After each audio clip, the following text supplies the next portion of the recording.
Let's go ahead and go through this now. What's the importance of the Life Prep series? It helps to prevent college dropout. In fact, we were keeping data before the pandemic, and I'm sure it'll bear out after, that students that go to these sessions, we already have a nice percentage rate. In society, I know it's hard to believe, but only 50 to 55% of students finish college in, I think it's 4 or 5 years, 4 to 6 years, 6 years. That's amazing. Almost half of students have problems finishing college. And that's rather remarkable when you think about it, but it's the way it is. That's the way things happen these days. So keep that in mind. It's an honor to finish college. But we help with that because our students graduate from college in 3 or 4 years at a 82% rate, and then in 5 years at a 90% rate when they've gone to those sessions and participated in the program. It assists students in the development of relationship with students, staff, and professors. It prioritizes our resources for future college support. And I guess I have to say that we're getting funded more and more to do support of students in college, and we're doing it for the first time. But we have limited resources. We want to limit it to those students that participate in these sessions. I think that's very important.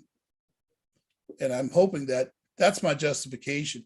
And we'll tell you one other way you'll help us a little later. Like I'll mention it later, I believe, where you can help us in that effort, those of you that are here. Because I don't want to just send you to college and forget about you students. I don't want to do that at all. We want to be there and available for you in so many ways. I mean, I'm doing workshops. I have an LMU student panel I'm going to do, since we have 4 or 5 students that are going to LMU. I believe 2 of them are here today, maybe 3. And we'll do that. I'll do a Northridge panel. I want to do for students going to Northridge. Things like that are going to help students to make that transition to college. And you'll learn about that if you've come to these sessions. We prepare students for challenges to their values. It's very important because in these colleges, some of these professors are teaching things that are not within the values of your family. We teach you how to deal with that. I was going to hit that today, but I think I'm going to hit it on Sunday a little bit so I can have a little more time to do it properly. And of course, we want to prepare students for a particular portion of the life confirmation ceremony, which is we want you to write a life purpose statement.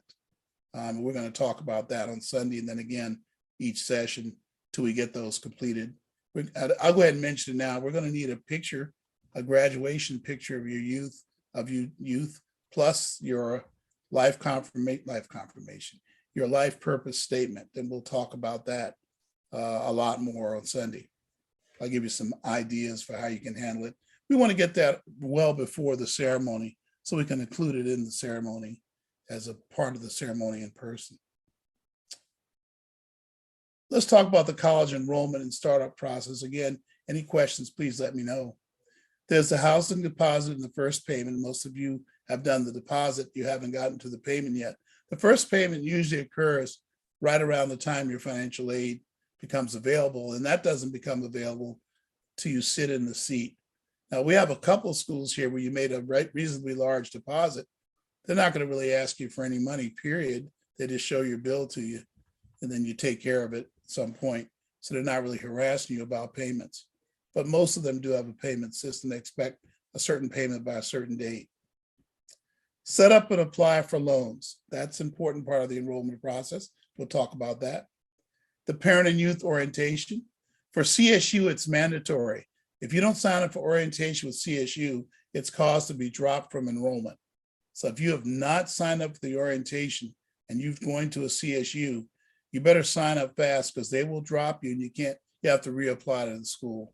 And that happens at least once a year for us. And I feel so sorry for the students that one little technicality kept them out of college.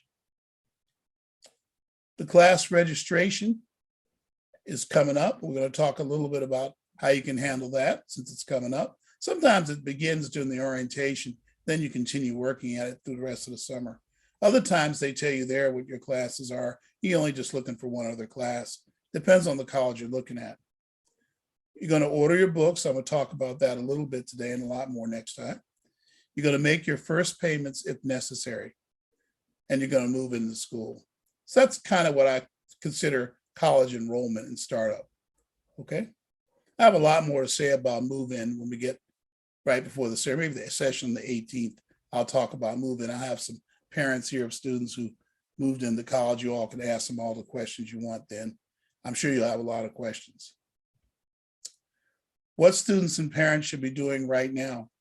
Remember, any questions, please, one of my people will notice if you chatted or raise your hand, somebody will tell me you have it, or you just go ahead and speak out. Activate your direct student loans, $5,500. Now, this is important. If you don't activate your loans, when you start getting deeper into June, some funny things will start to happen with your bill. Some schools try to scare you and tell you how much you owe because they know that 95% of students are going to activate their loans. And that's going to be one of the payments they rely on for running the school. And they can get those funds before you actually sit in your seat. So they're itching to get those direct student loan funds from the federal government. It's an electronic transfer they get right away. So I hope that you will soon jump to activating your loans. And you do that at www.studentloans.gov. And you can do the student loan counseling. It's going to take you probably an hour to do that. It's a little tedious, but it's required in order to get your loan. And then you can do your promissory note, which is a breeze. You can do that in 5 minutes. Remember, this loan you're getting, students, this direct student loan. If you say, well, I don't want the loan, and parents, you say, I don't want them to have the loan, unfortunately, you're going to have to write a check for $5,500 more, or in 2 parts, $2,750 a semester. You have to make that up with cash. So usually when faced with that, parents will have their student do a direct student loan. I have no problem with direct student loans. When they say we have a loan issue with student loans, it's not these loans. It's what now is the parent loan where we have the problem with loans.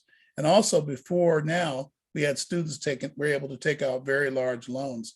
Some of them got messed over pretty bad. So it's not really the direct student loan. If you can't make a $300 payment for 3 years when you leave school, then I think you didn't get a good job. And that's a problem that we have to work on with some colleges, I suppose.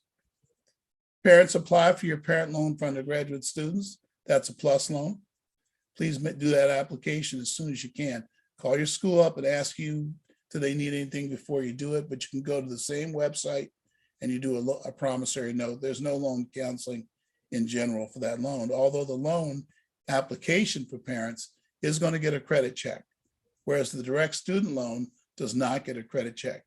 If your credit check for your parent loan and you don't get it, student gets an additional $4,000 in direct student loans, almost interest-free.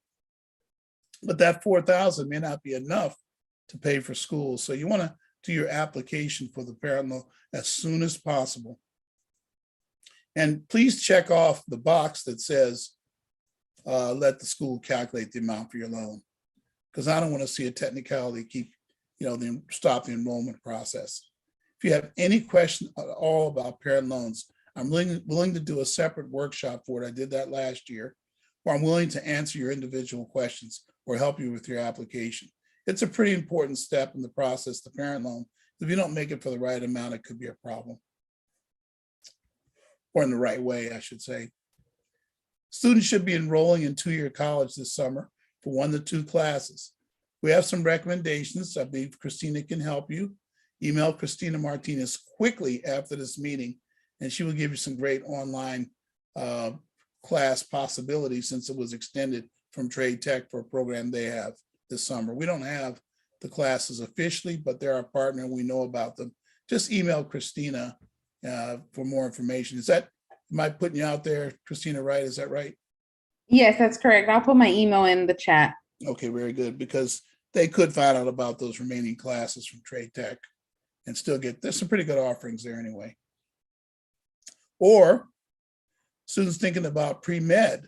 Any students doing pre-med, I'll talk about engineering in a minute, okay, or computer science. Any student who's doing pre-med or think they're going to be a doctor must take, or I almost want to say must, you really should take my biology prep class. I have a college biology prep class this summer. I think it's only $60 or $70. It's being taught by a master pre-med student, Rachel Sturgill. Some of you know her. She's going to have a terrific TA as well. I think you should take that class from her and let her torture you with biology. So when you take biology from school, you'll be ready. Students report they're so ready for biology after going to her class. And the poor AP high school students all get A's, but they get tortured. I mean, you got to feel how difficult the college biology class is. And it is not an easy class. It's the class they use to separate people out who want to do pre-med. And I got tired of seeing my STEM students getting stopped early. And that's why I have the college biology class. We're open enrollment right now. That class, I think, is moving toward being 2/3 or half full right now. And we're having very small classes this summer because we want to do spatial distancing. So I really need you to jump in there, right? If any kind of pre-med, you need to take that class. Now, if you can't take that class or don't want to or whatever to make your load lighter, then go to a 2-year college and take biology and audit the class. At least you can feel how it's taught at a college level.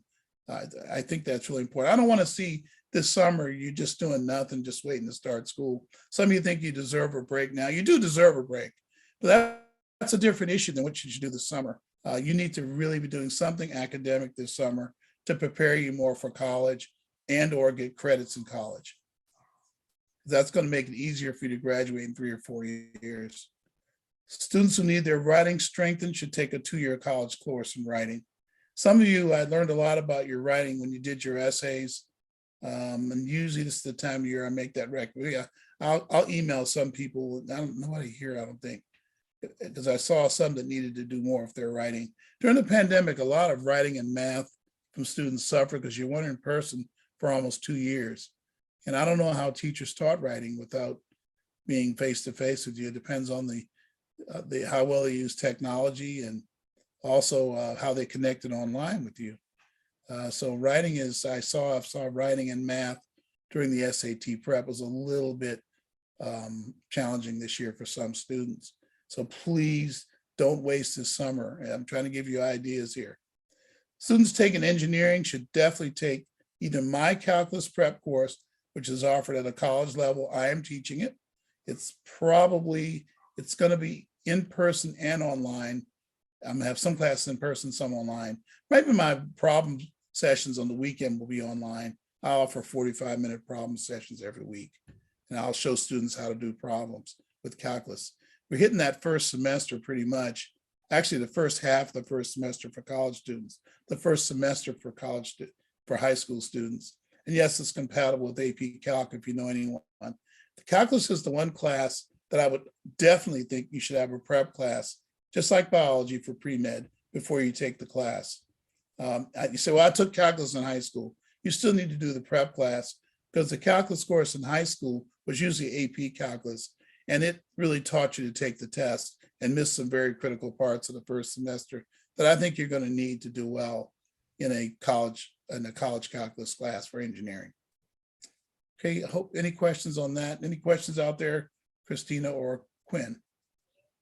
No, I don't see any questions on the chat. All right, okay. All right, what you should be doing now, you'll be registering for classes with advisors' help. Don't let your advisors tell you what to do once you go to orientation.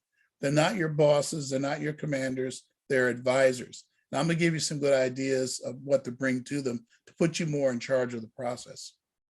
Plan to take 16 to 18 credits each semester. And I think that should be not including your summer class, but you could go 13, 14 and make sure you do 2 summer classes each summer. Then you can cut your load down in the fall. But I would never take it below 14. Because I'm going to get out of school in 3 or 4 years. Okay? We don't want to be sitting around school for 6, 7, 8, 9 years. If the colleges cap your credits, fine. It just makes the summer more important, doesn't it? Sometimes for freshmen, they want to help you because you're a poor little weak freshman. I don't know why they do this stuff. They might just restrict you to 13 credits. And I get worried at 13 because if you don't do well in the class, it becomes 10 credits. Unless you took summer classes, you can go on probation. I believe I covered that last time. If you don't get enough credits and you don't get a high enough GPA, you'll be on probation just like that. You could be on probation and have a 3.5 GPA. It's you didn't have enough credits. So make sure you take these summer classes. It'll bail you out if you have a crazy professor or you drop a class or both.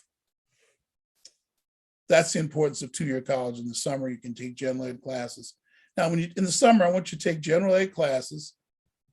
Don't experiment. Don't go, well, I've always wanted to take Russian, so I'll do Russian. No, that's not what I mean by general ed.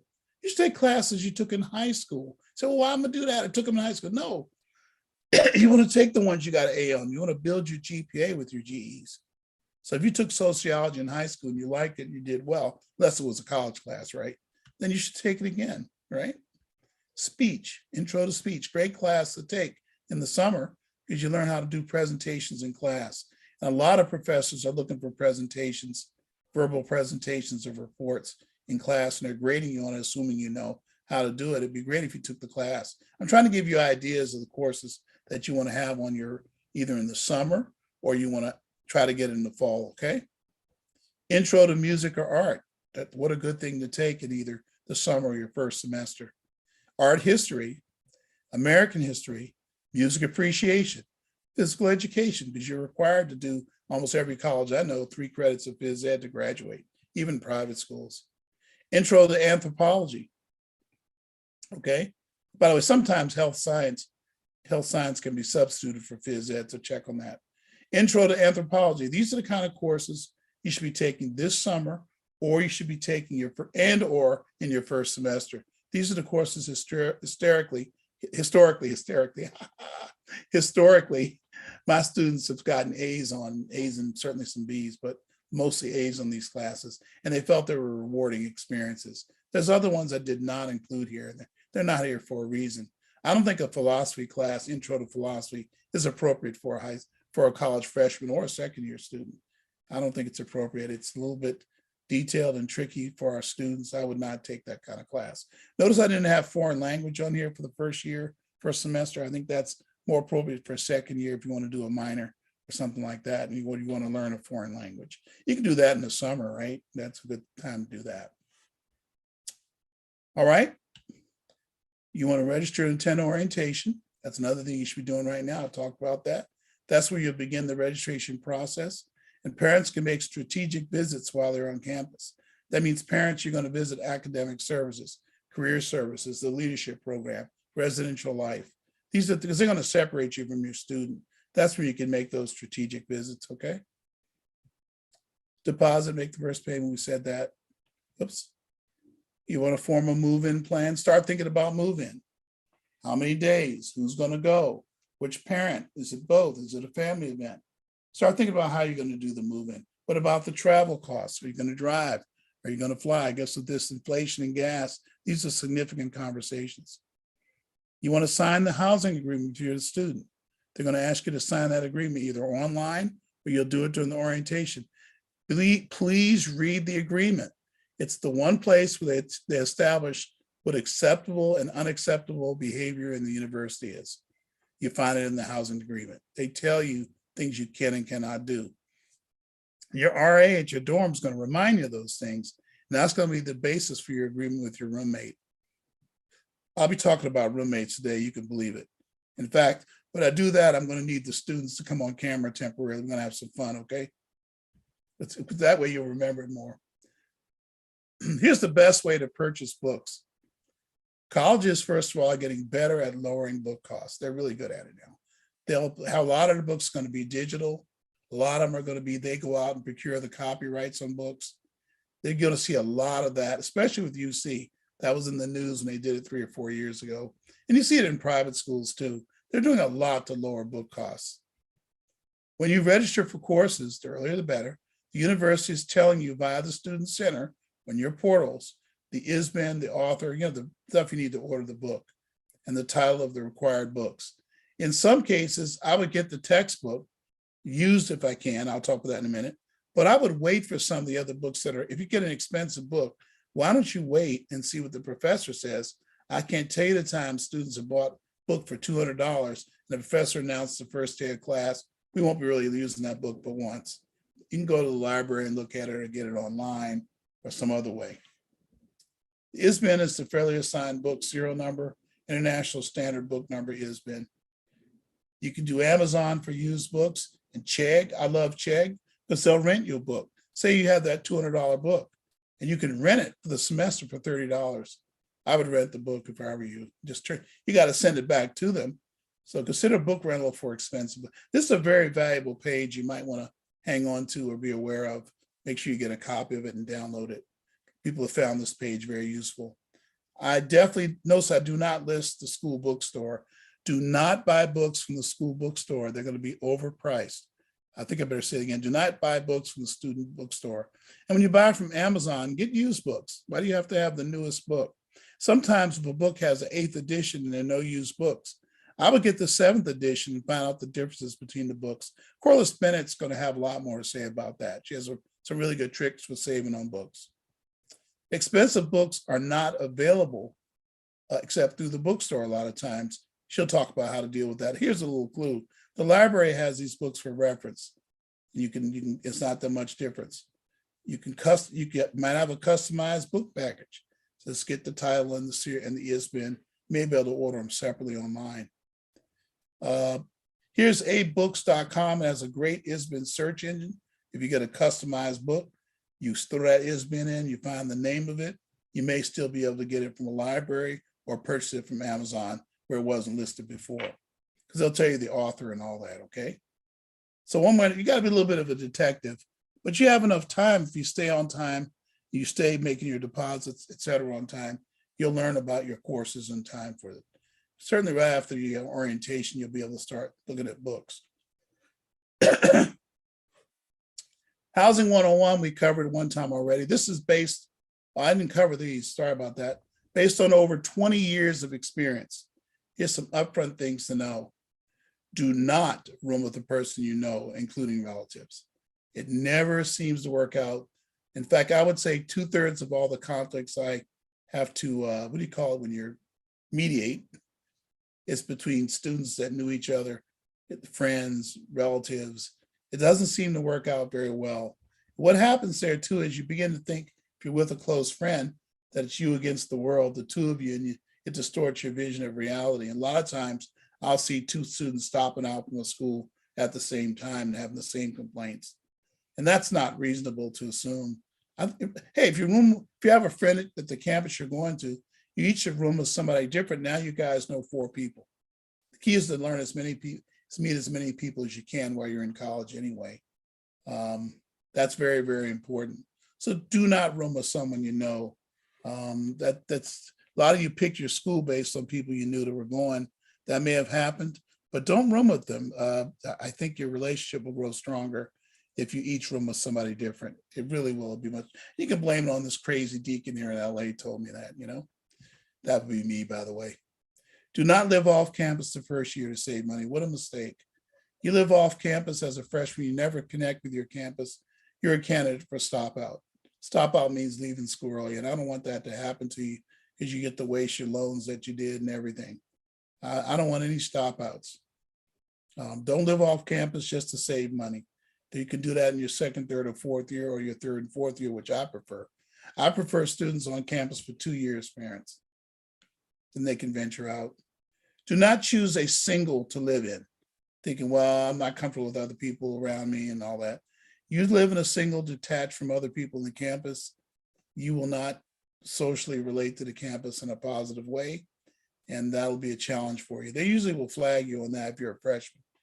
That's another one that's always, there's depression and students come home a lot. They're in single. They weren't in my program. They didn't know it.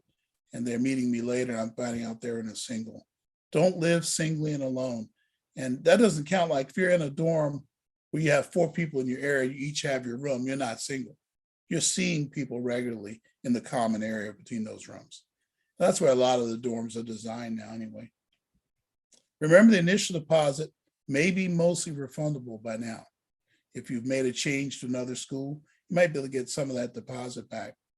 Deposit for housing right away after accepting admission, even if you have to borrow the money. I think we talked about that before. Fill out all the proper forms, submit them properly and on time. Be sure to get them in quickly. Housing is going to fill up really quick. The students are going to now coming back to campus who went away, and I think it'll be popular again to live on campus. There were already some schools that had limited housing. All right, let's talk about housing and roommates. Let me see. when I want to do it. I think it will come up here in a minute where I have to stop, get my students on camera. We'll have a little levity here, but I think you'll get my point. Tomorrow I'll get up to date on all your deposits. If you're sitting here now and you realize you're not up to date on all the forms they've sent you, there might have been forms after the deposit. Get those all up to date, please. Right away, do that. Roommate selection. The school will usually pick, they'll tell you, do you want to pick a roommate? Do you want us to pick it for you? Let them pick it for you. Remember, you don't want to pick somebody you know. Please lead out on the contact. When they send you your roommate, send you their email address, their Facebook, whatever. I need you to be the one to break the ice. Don't wait for them. Don't sit there staring at each other across the open field. I want my students here to break that ice, because whoever breaks the ice is probably going to be the leader. Okay, it's a good chance for you to exercise your leadership skills and break the ice. There'll usually be a different ethnicity. Almost all the time, if you're Black, then they'll put you with Asian or someone who's white, or someone who's Hispanic. They won't put you with another Black student unless you're in a Black school. I mean, there's no choice there. So I need you to lead out and break the ice with an email. Call me up if that's uncomfortable. I think Corliss is going to say something about that too. Use the phone for your first contact. How about that? Ask reflexive questions. Don't get in that conversation and go, are you a Raider fan? No. Are you so-and-so? Yes. Are you? Ask questions like, wow, how did you feel about getting in? Wow, how do you feel about the city we're going to? Ask for, go to school, your relatives that went here. Or I'm just thinking things off the top of my head. Don't make it a yes, no phone call. That's very awkward. Ask reflexive questions. The ice will break right away. Please assure them, do not judge them by their race, their identity, or their beliefs. Don't assume anything. Get to know them as a person. Tell them about your expectations for a roommate. That's fair. Maybe in the second call, you can do that. You probably just expect them to follow the housing rules, whatever they are. They would have said it to them by then. You probably have one too. They probably linked you to it too at some point. In future conversations, hold on to your values and insist on compliance to the school rules. Let's do a little thing here. Hold on. Okay, I'm back with you here. Let's see. Let me get y'all all on screen. Here is the gallery. Okay. Let's have students as much as possible on the screen. I'm going to do a little exercise here with Dr. Deacon Wilson. Could I see your face? I should be able to help me out, help a brother out. Hi, Jordana. What's up, Liam? Ariana's here. Come on, Jillian, you there? Is Jillian there, Marla? I don't know why our camera's not going. All right. Well, maybe you'll do it anyway. I hope you can get it going. What's wrong with your camera, man? I don't know. Let's see, Jordan, are you there? There's Jordan.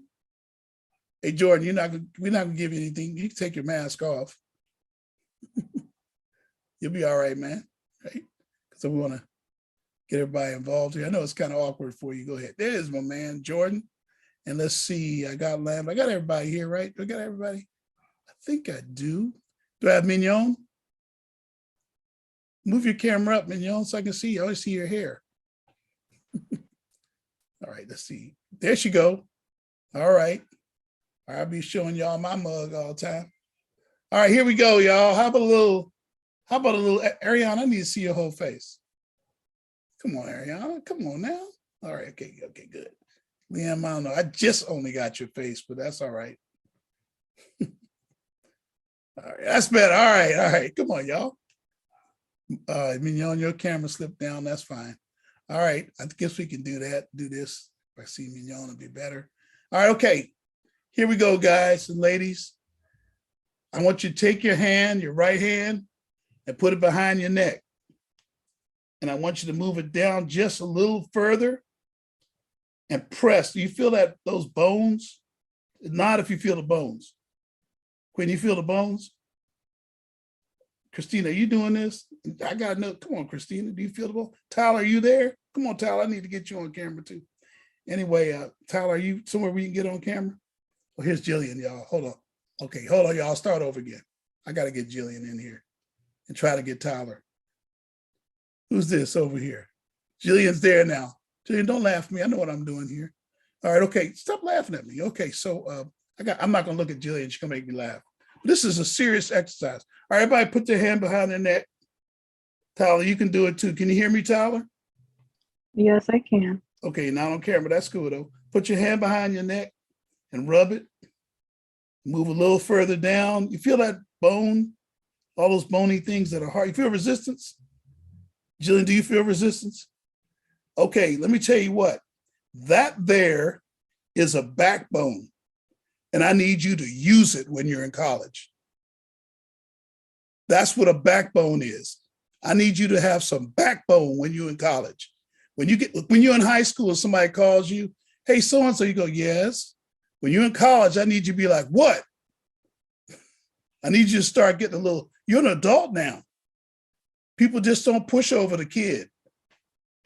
I'm telling you, you shouldn't have to always think, oh, I got to call my mama. You can't do all that. This is you. Your roommates need to feel you got a backbone. We have a lot, Corliss is going to have a lot more to say about that. I can't even remember everything she's going to say about it. But it's time for you to capture your life now. You graduating or graduated high school, you are an adult and you take it over. Like when I go out, you know where I got this idea? Yeah, you're going to crack up, y'all. When I would go to college campuses like GW or SPU or CSU somewhere, and I said, wow, that student looks different to me. And Liam, the difference was right here. That backbone. Hey, I'm an adult and I expect I'm to be treated that way. Praise God. Okay, let me go ahead and put that up now. All right, y'all got the point of that, right? Okay. So down here, I say in future conversations, hold on to your values. You know, somebody tries to break the rules, I wouldn't put up with it. You don't have to give me, there's a way to push back on people and not be a jerk. It's just you insisting on your space, right?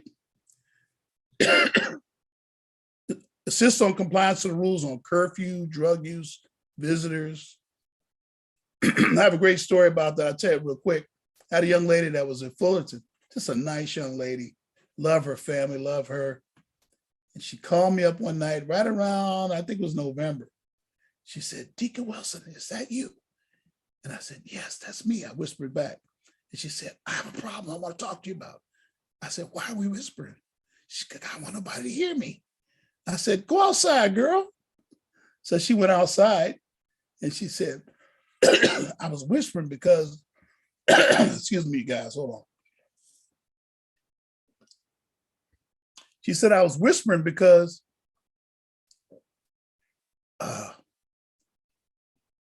my roommate's boyfriend's in my bed. I said, what? Leave your phone line open. Go and tell him to get out of your bed. So I guided her to do that.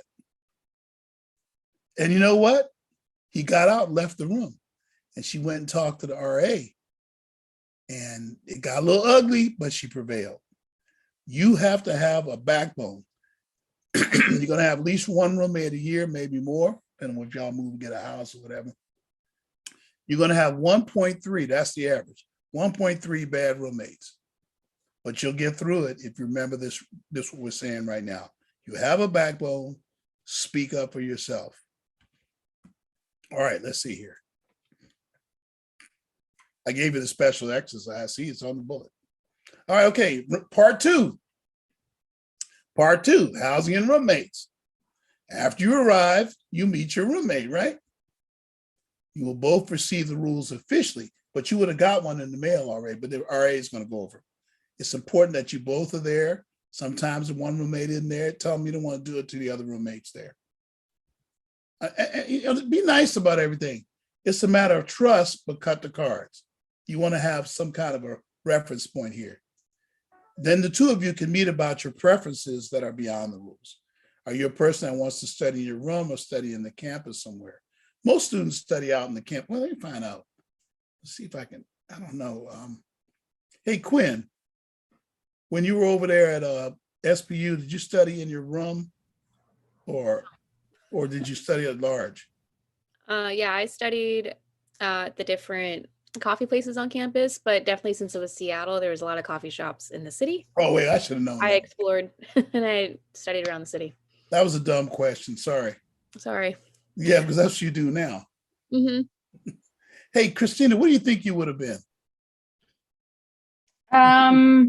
Well, because of my situation, because it was during the pandemic, I had to stay at home. Oh, yeah. But this semester that we were on campus, I did find a couple of spots that I would go in earlier before the test to study. So yeah, I definitely would study on campus. There's beautiful places to be and be able to put in that study time.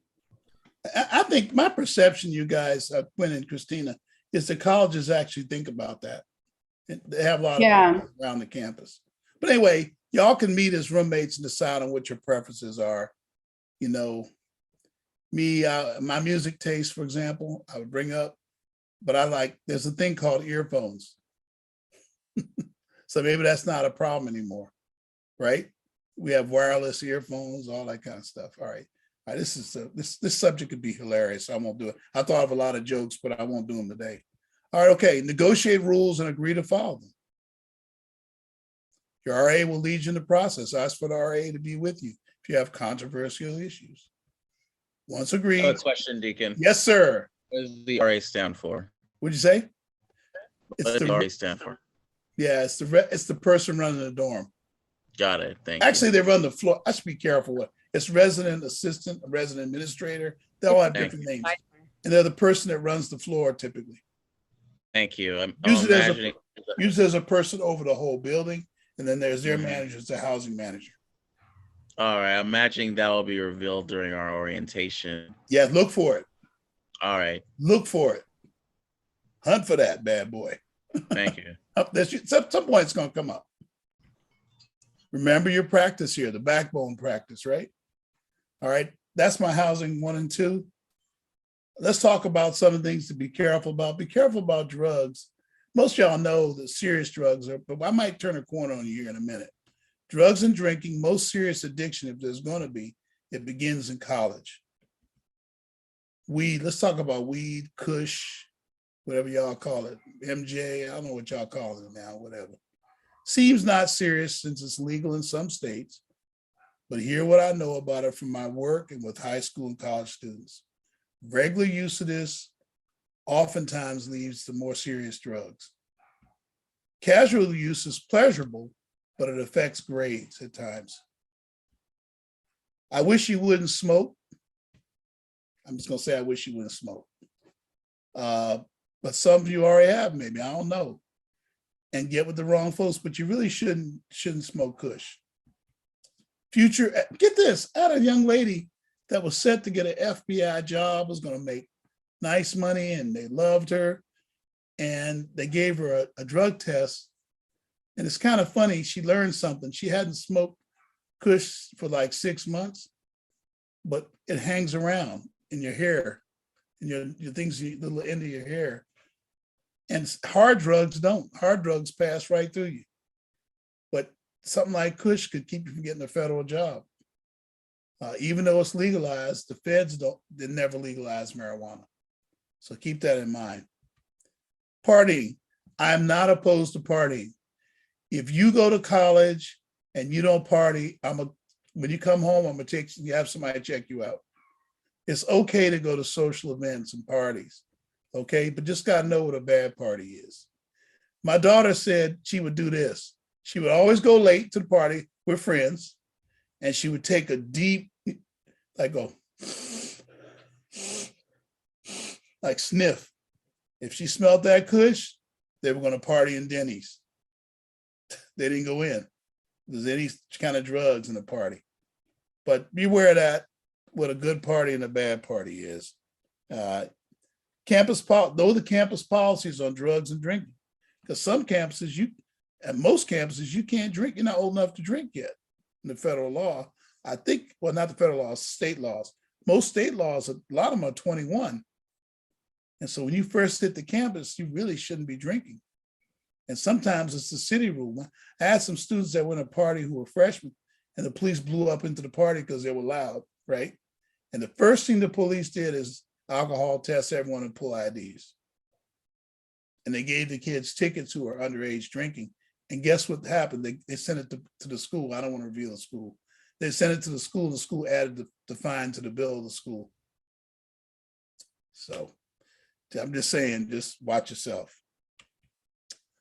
All right, what's the best way to prevent college dropout? I've all but said it. You got the idea, I think. Ensure that the college is affordable. There's a sustainable way to pay for 4 to 5 years. Most time by now, your parents have thought about that, or we've talked about it. A lot of you I've done a lot of meetings with you. We went over what you owe and all that. Because in our program, very few people stop out because of cost. Very few. It's going to be some of these other things. Prepare academically in the summer before attending, and each summer thereafter. I talked about that earlier. Choose the right social relationships, people with your core values. Properly read and understand your core syllabi, and let it help you manage your time. With Corliss will have a lot more to say about that. She's going to tell you how to do it. She's really good at it, okay? I want you to hear from her. Have an active but controlled social life. Join an activity group on your campus and be faithful to it. Get involved in extracurricular activities. Find out where the Christian Bible study group is. Jillian, I don't think you'll have any trouble finding any groups. That's a little joke, right? You get it? You get it? You get it? She's going to Biola, y'all. Isn't that cool? But again, if you're not of faith, how about joining the multicultural group on your campus? I think you should do that whether you're of faith or not. Get involved in that multicultural group. That's the groups, those are the movers and shakers. That's where you get involved. There's a lot of money campuses spend on that. Get involved. Usually they're taking trips together, going to sporting events. Meet some cool people there too. All right.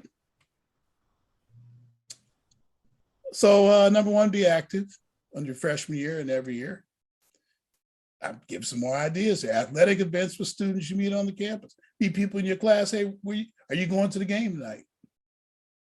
You know, just reach out to me. It's a good chance for you to meet. I want you to freshman year, y'all, meet as many people as you can meet. Well, let us find out. Sister Juanita, do you remember your freshman year of college? Yes, sir, I do. Did you meet a lot of people? Yes, met a lot of people, still friends with them today. Isn't that, I was going to say, I was sworn there. Yes, yes. That's where you're going to meet your main friend. Hey, Quinn, didn't you meet one of your best friends that year at Seattle Pacific? Yeah, my second year. Yeah, I'm still friends. Whatever, you know what I mean? Mm-hmm. But she's in Vegas. Y'all still spend time together. Yes. And that would,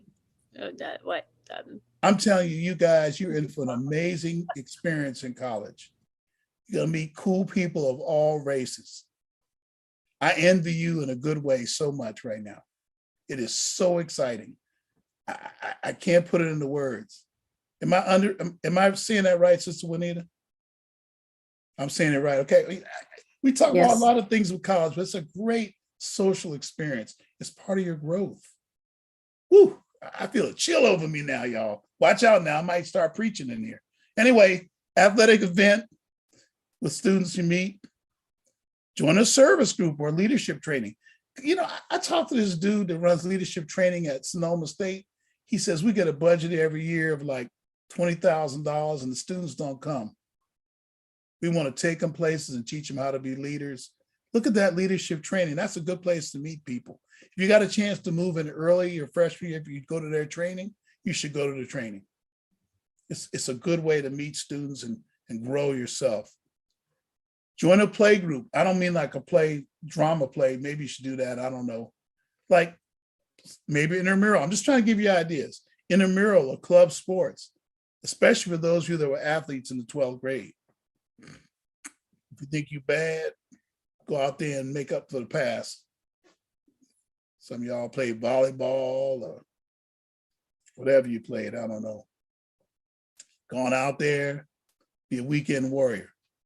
All right.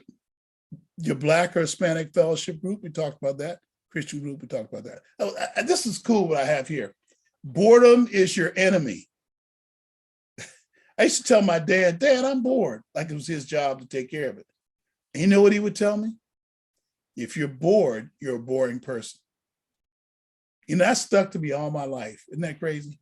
To this day, I remember he told me that. Learn how to be alone and not lonely.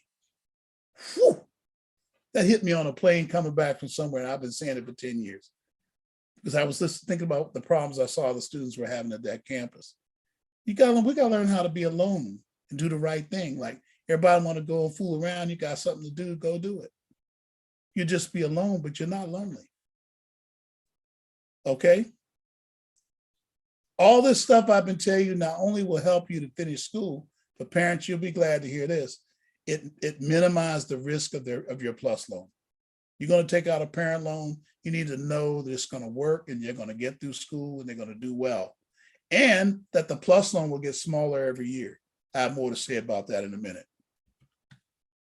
How to finish college in 3 to 5. See, all these really help to get the PLUS loan paid off or make it go smaller every year. Number 3, be willing to build an academic relationship with your teacher and the use of academic facilities of the camp. Boy, Corliss has a lot to say about this. She's going to get down in the details more than I am. I got a few bullets. She's going to get in there and show you all how to do it. And I don't want to like do spoilers, but she's really good at it. Visit the teacher the first day of the class.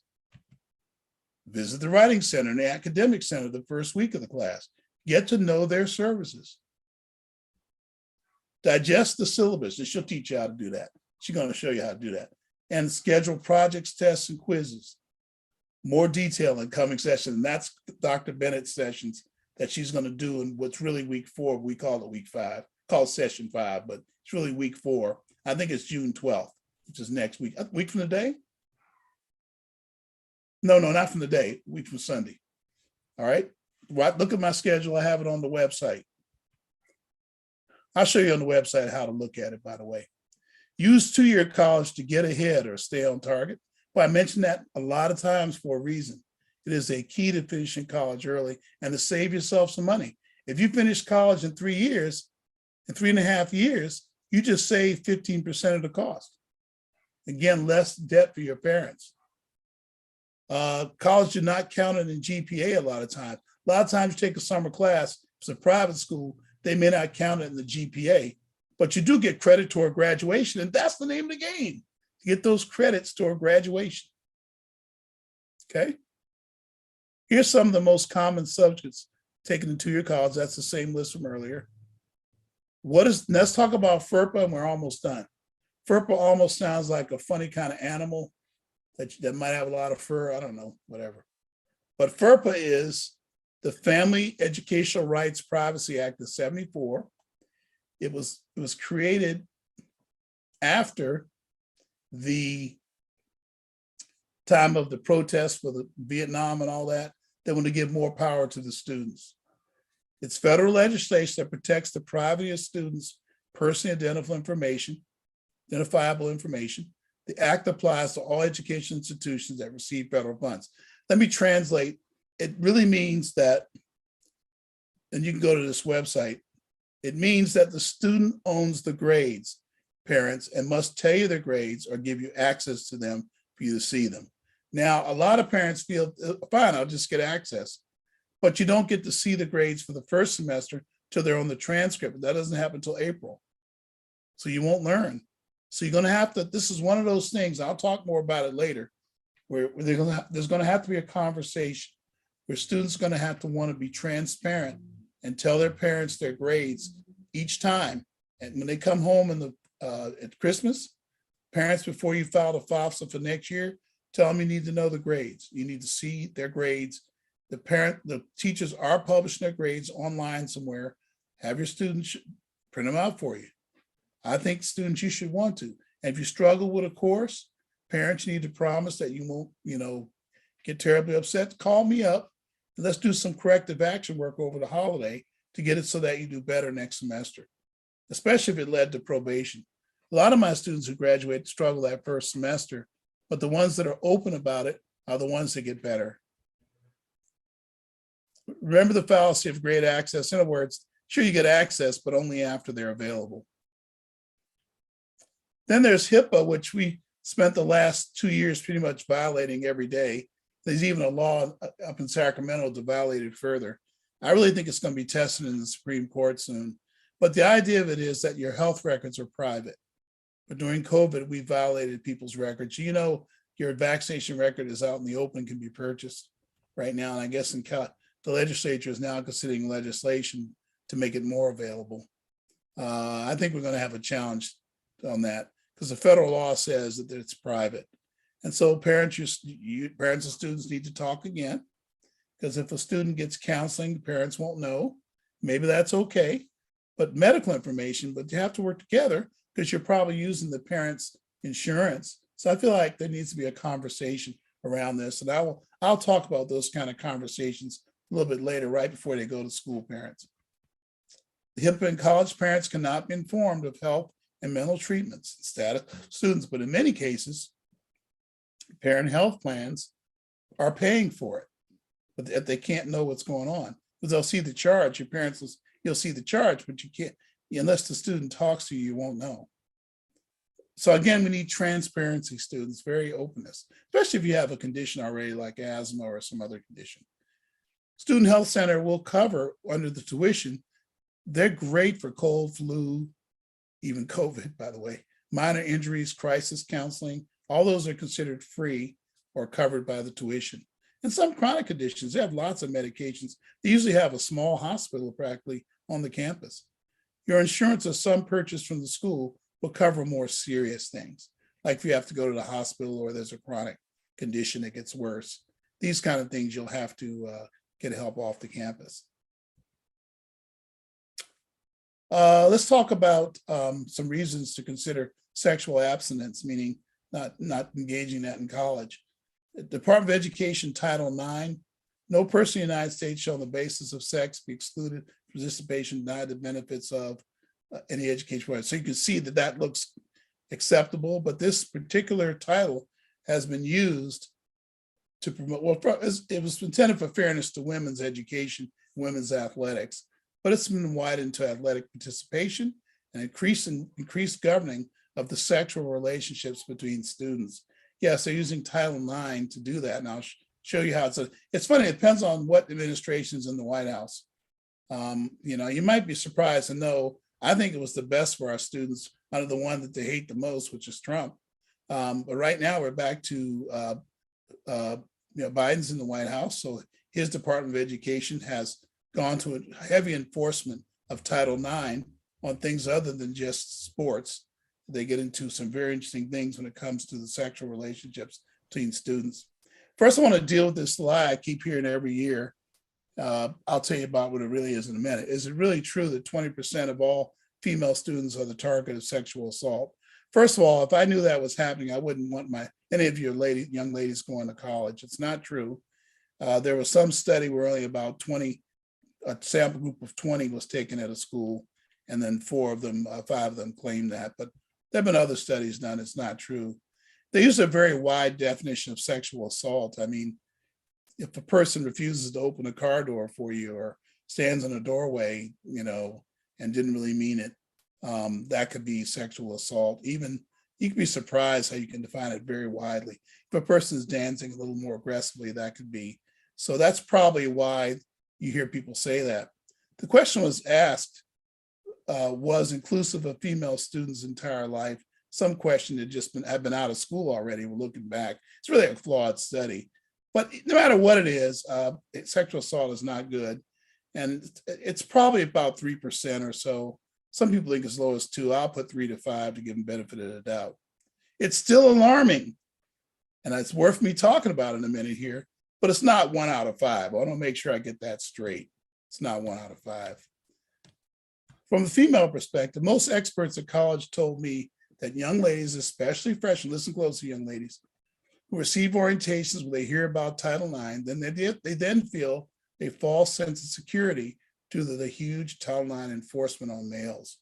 And it is hugely enforced by this administration on male students. Remember, schools are getting federal aid, so they're going to follow the federal standard. Sexually safe behaviors for college students. No drug use, young ladies. I mean, that's where you get into trouble. Even safe drugs, I don't know about that. Sexual predators will target young women who are under the influence or susceptible to the same. And again, I'm only covering this stuff because I've unfortunately had to experience young ladies who called me with these issues.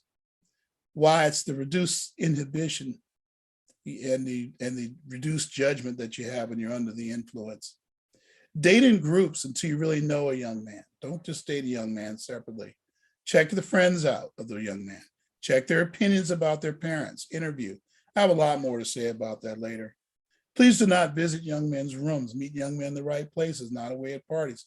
Don't be impressed when they say they love you, okay? These are all important things from a father's perspective that I always told my girls. And again, I'm seeing just enough problems with it in my small group of students that I felt I needed to bring it up here. From a male perspective, it's equally interesting. Hundreds of males have been put out of school without due process using Title IX. I have a student that was at a school nearby that it was proven by video camera, none of it happened, but he had to stop out of school for a year till it was dealt with legally. His family is now suing the school for the time he was out of school because the young lady then confessed that she was just lying the whole time. But it ruined his life for a year. That's what I want to make sure my young men hear. And I've had 5 cases on the program of young men being put out of school without due process. There's been some in the news too. You can look them up online. Young men who are having sexual relations. And by the way, all these cases without police involvement. It was just an action of the university. Young men who were having sexual relations, there's 2 types of categories. Young men who were having sexual relations with a female who then filed a Title IX sexual assault case. Usually the multicultural center, the women's rights groups have sent them to the university rather than the police because they wouldn't have a police case, but they go to the university and then that's where the university convenes hearings. Young men who are not in a sexual relationship with a woman, young lady, but get into a serious conflict and it becomes a he said, she said, and the female files charges with the university. In either case, the young man's reputation is ruined. If he's playing sports, he has to drop out during the period it's being considered. And the investigations usually take a year when they're conducted. Sometimes you go right ahead. Thank you. Would you say it's better to go to the university or the police for that sort of thing? Oh, I don't know which end you meant, but sometimes young men don't have a choice. The young ladies go to the university. And that's not good for young men because they usually will make the young man prove he didn't do it. You understand? Yeah. When you have to prove you didn't do it, it's very difficult. And I think that a lot of those have been challenged. I have parents who have sued schools over it. 2 of them young men have sued my program because there was no due process, police and courts or anything, right?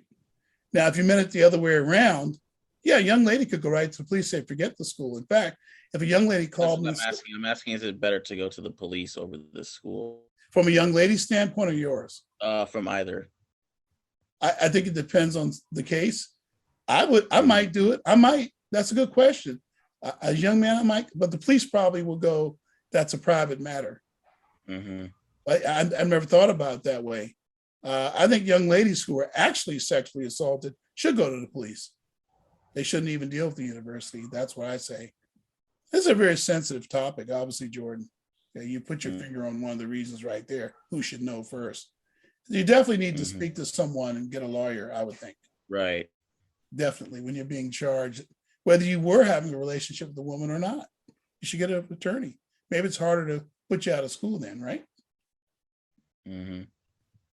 What happens next? A young man is assumed guilty. He's put out of school pending investigation by the university and hearing. Sometimes, like I said a minute ago, Jordan, the police are informed and they file charges, but it's not often, okay? Because sometimes it was found to be real serious, then they'll do it. But if it was just a misunderstanding, they still could put the young man out for a year from school. And that's time that has to be made up. So from a male perspective, we agree it's been very effective in reducing inappropriate behavior. Unfortunately, scandals abound in most Division I athletic programs. You should Google some of those. They're really bad. I'm in sports programs, and I talk about it here. The lawsuits that have occurred for failure of the university to protect female athletes is very unfortunate. But I do want to say, from the male perspective, you want to be very careful as a male. And I usually don't do this, especially as a minority male at some schools. You want to be very careful about, the relationships you get into in general, and certainly when it's a dating relationship. We just Google sexual assault, you'll find a lot of good information. Yes, in many cases, that's probably part of the answer to your question here, Jordan. Yes, many cases of false charges are overstated. Yes, some are found to be with consent, but usually the lives are ruined anyway. Not just athletes, but male students, other male students, like the Duke lacrosse players. Their lives were ruined, and it turns out that the young lady that said it happened then changed and said, "No, it didn't really happen. I was paid off by someone." And you can read about the Duke. There's actually a really good ESPN thing from 30/30 on that. Sometimes innocent young men who are friends of the predator are targeted by the university. Sometimes if you're the roommate of a guy that's doing that, the universities will even go after you if you knew about it. Say you knew about it, or they can prove you knew, they try to go. That's something they do anyway. Like if you have a roommate that's like selling drugs, they'll sometimes try to get you saying you knew about it, didn't report it to the university. So what does it mean to females? I probably should stop and talk about some of these college professors that are sexually assaulting students. So be careful about all the stuff I said about not being alone with guys, and all that applies to professors. Be very careful of that. Be safe. Apply the same rules to college professors, TAs, and other educational staff. Don't be in awe of them, and don't change the rules. Guard your affections, okay? All right, just a few other lifestyle warnings. Though many are and want to be sexually active, I disagree. Do not live with someone while you're in college and or before you're married. Don't live with anybody. I just live with roommates, hopefully of your same gender. It takes an investment of time that you don't have. When you start to set up and live with someone, it's taking an investment of time. You got to communicate to form the right relationship. It's just not something you should do while you're in college. Men who get sex without commitment are much less likely to further commit.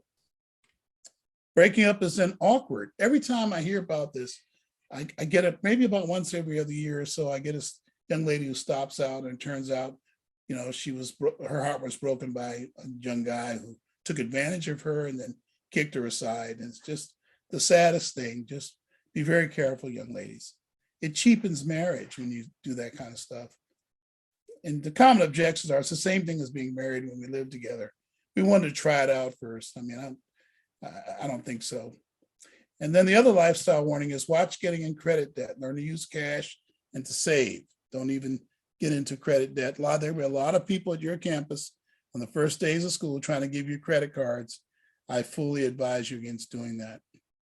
Be careful about sexual harassment activity. We talked about that. Let me kind of get to the end here with why are you going to college? Is an interesting question.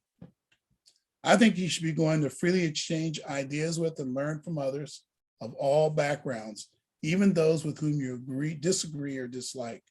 See, I don't like this business of somebody comes to speak at the campus that we don't agree with. And so we protest and want to cancel them and shut down the event and yell from the back of the room. And that the college is not supposed to be that way. It's supposed to be a place where you freely exchange ideas and learn from others.